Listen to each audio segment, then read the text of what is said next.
Right. So గత 5 ఏళ్ల ముందు చూసుకున్నట్లయితే గనక మీరు బీఆర్ఎస్ ప్రభుత్వం ఉన్నప్పుడు ఏ విధంగా విమర్శించారో బాగా చూసాము. సో బీఆర్ఎస్ని గద్ద దింపారు, మొత్తానికి కాంగ్రెస్ పార్టీని గద్దెనెక్కించారు.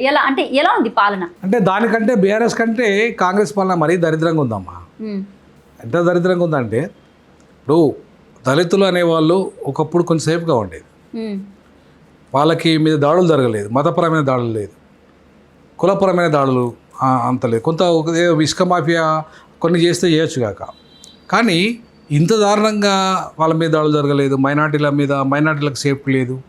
ఇవాళ వాళ్ళకి రావాల్సిన పథకాల విషయంలో కావచ్చు, వాళ్ళకి కావాల్సిన రక్షణ విషయంలో కావచ్చు, ఏ బడుగు బలైన వర్గాలు 85%, 90% ఉన్నారు. వాళ్ళు ఇవాళ బీఆర్ఎస్ ప్రభుత్వాన్ని గద్దెదించి తప్పు చేసినామనే భావనకు వచ్చేసింది ఈ 17 నెలలు. ఎందుకు వచ్చింది ఆ పరిస్థితి అంటే, వీళ్ళకు ఫస్ట్ రక్షణ లేదు, వీళ్ళకు ఇచ్చిన హామీలు అమలు కావడం లేదు. అంతేకాకుండా ఇవాళ ముఖ్యమంత్రి గారు కానీ మంత్రివర్గం కానీ కేవలము పథకాల పేరు మీద, అంటే అటు 6 గ్యారంటీలు 400 హామీలు అమలు చేస్తున్నాం, 421 హామీలు, 421 హామీలు అమలు చేస్తున్నాం. అన్నిటినీ మేము ఏది కూడా మేము చేయలేదని అని చెప్పేసి అన్నీ అమలు చేస్తున్నాం, ఒక్కొక్కటికి మొదలు పెట్టామని చెప్పేసి అంటున్నారు. బట్ నాకు అనిపించింది ఒక ఉచిత బస్సు తప్ప మిగతా ఏ కూడా అమలైనట్టుగా కనిపించలేదు. ఉచిత బస్సు కూడా బస్సులు ఎన్ని ఉన్నాయో అసలు ఎవరికైనా తెలుసా? ఇది అది కూడా తెలియదు. ఆ బస్సులే అసలు ఉచిత బస్సులు ఎన్ని బస్సులు అలా పోతున్నారు, ఎన్ని బస్సులు వేస్తున్నారు, ఎన్ని తగ్గించారో విషయం కూడా ఎక్కడ కూడా స్పష్టత లేదు. ఆ ఆర్టీసీ మంత్రి అయితే ఎన్నడూ కూడా క్లారిటీ ఇచ్చిన పరిస్థితి మనకు కనబడదు. సో కాబట్టి ఉచిత బస్సు ఏదో కొంతమందిని పోయిండ్రు అనే దానికంటే అదొకటి మాత్రం కొంత అమలు జరిగిందనేది, కొంత మిగతా ఏవి కూడా అమలు జరిగినట్టుగా మనకు కనబడతలేదు. ఉచిత బస్సు విషయంలో కూడా చాలా మంది ఆడవాళ్ళు ఏం చేసుకోము, మేము దీన్ని దేంట్లో పెట్టుకోమని అని అంటున్నారు. ఇంకో మాట ఏంటంటే జుట్లు పట్టుకొని కొట్టుకుంటున్నారు.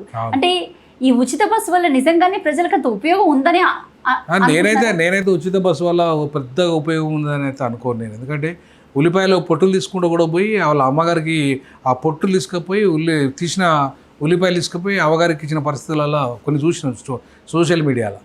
అలాగే ఇక్కడ బట్టల మూడ పట్టుకొని పోయి అమ్మగారింటికాడ ఉత్తుకొని వచ్చిన పరిస్థితి కూడా ఉంది. అంటే ఇట్లా అనవసరమైన విషయాలకు కూడా ఇవాళ చాలా తీర్థయాత్రలు కుటుంబాల ఆడవాళ్ళు అందరూ పోయారు తీర్థయాత్రలు. మగవాళ్ళు కూడా పోయారు. మగవాళ్ళు టికెట్ తీసుకున్నారు, ఆడవాళ్ళు ఫ్రీగా పోయారు.